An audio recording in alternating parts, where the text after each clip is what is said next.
Hello guys, field वे channel में आप सभी का स्वागत है। जो आज का वीडियो का टॉपिक है कि 5 मिस्टेक्स जो मैंने की वो काश मुझे जब मैं बिगनर था तब मुझे पता होता तो मेरे जो रिजल्ट्स है वो जल्दी भी अचीव होते और उन मिस्टेक्स में नहीं करता। और मैं चाहता हूँ कि वो मिस्टेक्स आप तक पहुँचे। जो मेरी पहली मिस्टेक थी वो थी फूड ट्रैक ना करना। क्योंकि अगर आप फूड ट्रैक नहीं करते हैं तो बिल्कुल वैसा ही होता है कि मुझे इन्वेस्टमेंट करना है पर मुझे ये नहीं जानना है कि मेरे पास सेविंग्स कितनी हो रही है, मैं एक्सपेंडिचर कितना कर रहा हूँ और मेरी सैलरी कितनी है। इन सब चीज़ों को जाने बिना आप इन्वेस्टमेंट कैसे करेंगे? वैसे ही आपकी जिम में एक्सरसाइजेज या जो भी अब रिजल्ट्स आते हैं उसके लिए ट्रैकिंग ऑफ द फूड बहुत इंपॉर्टेंट है। मैंने ये मिस्टेक की थी कि मैं फूड ट्रैक नहीं करता था। मैं कटोरी वाइज लेता था, एक कटोरी दाल ले लिया, एक कटोरी ये ले लिया, दो रोटी ले लिया। बट ये कोई स्टैंडर्ड्स नहीं है, आपसे पता ही नहीं चलेगा कितना कैलोरी उसमें है, क्योंकि एक कटोरी दाल में कितना पानी है, कितना तेल है, आपको नहीं पता। दो रोटी कितनी मोटी बनी हुई है, कितना ग्राम है। आप एक रोटी 70 ग्राम की भी बना सकते हैं, एक रोटी 35 ग्राम की भी बना सकते हैं। जब तक आप वेट नहीं करेंगे फूड को, आपको पता ही नहीं चलेगा कि उसमें कैलोरीज कितना है। और आप अंडर ईट भी कर सकते हैं, जैसे कि मैं कर रहा था। मुझे लगा था कि मैं ज़्यादा डेफिसिट में नहीं हूँ, बट बाद में पता चला मैं अराउंड 900 कैलोरीज में खा रहा था, जो कि बहुत बहुत लो है और नहीं खाना चाहिए। तो 900, और मेरा मेंटेनेंस अराउंड 2600 के आसपास था। तो आप सोच सकते हैं मैं कितना डाउन खा रहा था। 900 कैलोरीज में खा रहा था। और मेरा उस वक्त विटामिन डेफिशिएंसी काफ़ी दिक्कतें आ गई थी अंडर ईटिंग की वजह से, बल्कि मुझे लग रहा था कि मैं काफ़ी खा रहा हूँ। तो आपको फूड ट्रैकिंग बहुत इंपॉर्टेंट है। आपको पता चलेगा कि आपकी दिक्कत कहाँ आ रही है, आपको क्या खाना चाहिए, आपको क्या नहीं खाना चाहिए, आपकी डाइट में डेफिशिएंसीज क्या क्या है। रिजल्ट्स नहीं आ रहे तो आपको डाइट में तुरंत दिख जाएगा हाँ इस चीज़ की कमी है, क्योंकि आप फूड ट्रैक कर, आपको पता ही नहीं है तो आप अनुमान लगा रहे सिर्फ हाँ ऐसा होगा ऐसा होगा। तो सबसे पहली मिस्टेक थी मेरी फूड ट्रैक न करना, वो मुझे करना चाहिए था। सेकेंड ये था कि बिना मसल गेन किए मैं कटिंग में चला गया। यानी कि मैं अब कटिंग कर रहा था, 91 kg से मैंने ड्रॉप किए थे अराउंड 69 तक, जो कि मुझे अराउंड 70 kg तक रुक जाना चाहिए था। अगर आपने मेरा फैट लॉस ट्रांसफॉर्मेशन नहीं देखा है तो आप देख सकते हैं, ऊपर सजेस्टेड में आ जाएगा, नीचे डिस्क्रिप्शन बॉक्स में भी आ जाएगा।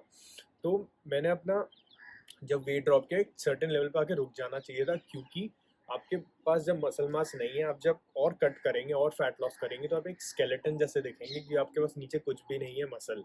तो पहले आप एक सर्टेन लेवल तक आइए, उसके बाद बॉडी रिकम्पोजिशन कर सकते हैं। उसमें भी मैंने वीडियो बनाई हुई है, डिस्क्रिप्शन बॉक्स में लिंक है।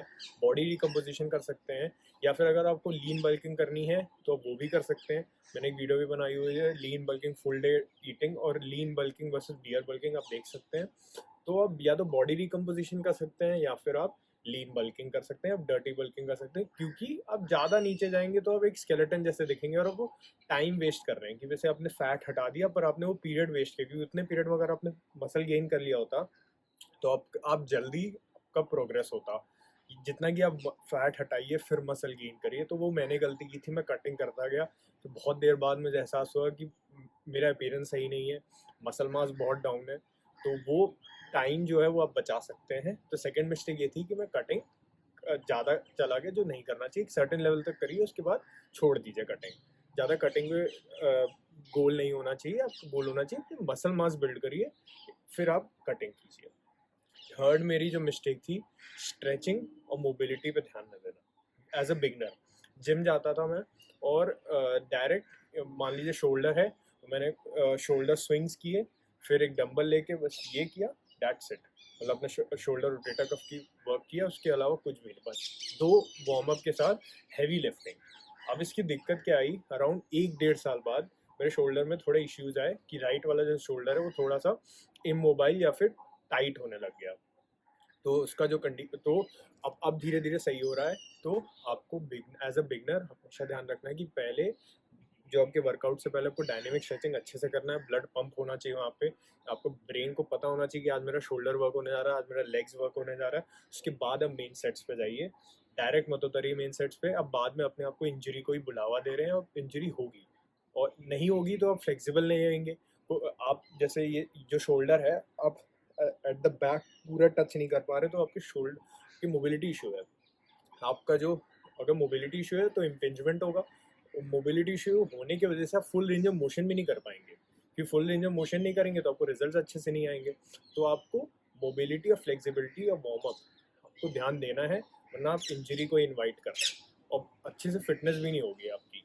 तो थर्ड मिस्टेक ये थी मेरी कि मैंने मोबिलिटी, स्ट्रेचिंग, ये सब पे ध्यान नहीं दिया। तो आपको इन सब चीज़ों पे ध्यान देना चाहिए, थोड़ा वक्त दीजिए, ज़रूरी है। आप एक्सरसाइज से पहले डायनेमिक स्ट्रेचेस कीजिए, डायनेमिक वार्म अप कीजिए, एक्सरसाइज के बाद स्टैटिक कीजिए, वो टेंशन हटाइए जो आपने वर्कआउट में दिया है, जैसे कि लैक्टिक एसिड सब बिल्डअप ना हो, आपको दिक्कत ना हो। फोर्थ मिस्टेक जो मेरी ये थी, मसल इम्बैलेंस से रिलेटेड है। मैंने मसल इम्बैलेंस एक वीडियो बनाई हुई है, सजेस्टेड में आएगा, डिस्क्रिप्शन बॉक्स में भी आप देख सकते हैं, लिंक होगा। मसल इम्बैलेंस से मैंने क्या दिक्कत की कि मैंने स्टार्टिंग में ध्यान नहीं दिया कि कौन सा मसल कितना यूज हो रहा है। मेरा लेफ्ट चेस्ट मान लीजिए मैं कर रहा हूँ तो राइट चेस्ट ज़्यादा उठा रहा है, लेफ्ट चेस्ट ज़्यादा उठा रहा है, जो अक्सर बारबेल में केस होता है। तो मेरा राइट चेस्ट बड़ा था और लेफ्ट चेस्ट छोटा था, जो इम्बैलेंस है। तो अराउंड 9 मंथ्स 10 मंथ्स के बाद मैंने बारबेल ड्रॉप कर दिया था, यूनिलैटरल एक्सरसाइजेज इनकॉर्पोरेट किए जैसे डंबल्स। तो अब जाके अराउंड 1 साल लगे, 1 साल के बाद अब जाके दोनों बराबर आए हैं, जो लेफ्ट चेस्ट और राइट चेस्ट है। वैसे ही आपके लेफ्ट बाइसेप होता है, राइट बाइसेप होता है, वो आपके मसल इम्बैलेंस क्रीप अप हो जाता है, आप ध्यान नहीं देते, अचानक दिखता है आपको कि हाँ मेरा लेफ्ट ट्रैप छोटा है, मेरा राइट ट्रैप छोटा है। तो अगर मुझे स्टार्टिंग से पता होता तो मैं यूनिलैटरल एक्सरसाइज इनकॉर्पोरेट करता, ज़्यादा बारबेल एक्सरसाइजेज नहीं करता, बारबेल एक्सरसाइजेज को कन्वर्ट करता सिंगल हैंड मूवमेंट्स में। तो आप ये गलती मत कीजिएगा, मसल इम्बैलेंस वीडियो जरूर देखिएगा, उसमें मैंने इन सब चीज़ों को डीपली कवर किया हुआ है, तो आपको दिक्कत नहीं होगी। फिफ्थ मिस्टेक मेरी थी वो पहले से ही रिलेटेड है फूड ट्रैकिंग से, क्योंकि मैं फूड ट्रैक नहीं करता था, तो मैं प्रोटीन जो अमाउंट मुझे लेना चाहिए था वो भी कम था। तो जरूरी नहीं है जो फैट लॉस पीरियड करेंगे उसमें आप मसल बिल्ड नहीं कर सकते हैं, बस उसमें शर्त ये है कि आप एडिक्वेट लेवल ऑफ प्रोटीन दें जो आपकी बॉडी को ज़रूरत है। तो मेरे हिसाब से मैं उतना प्रोटीन भी नहीं दे रहा था। ट्रैकिंग जब फूड ट्रैक किया तो पता चला कि उतना प्रोटीन मैं नहीं दे रहा हूँ, तो मैं प्रोटीन डेफिसिट में था, तो मेरे मसल भी उतना बिल्ड नहीं हुआ, तो वो टाइम वेस्ट हुआ जो मैंने फैट लॉस किया।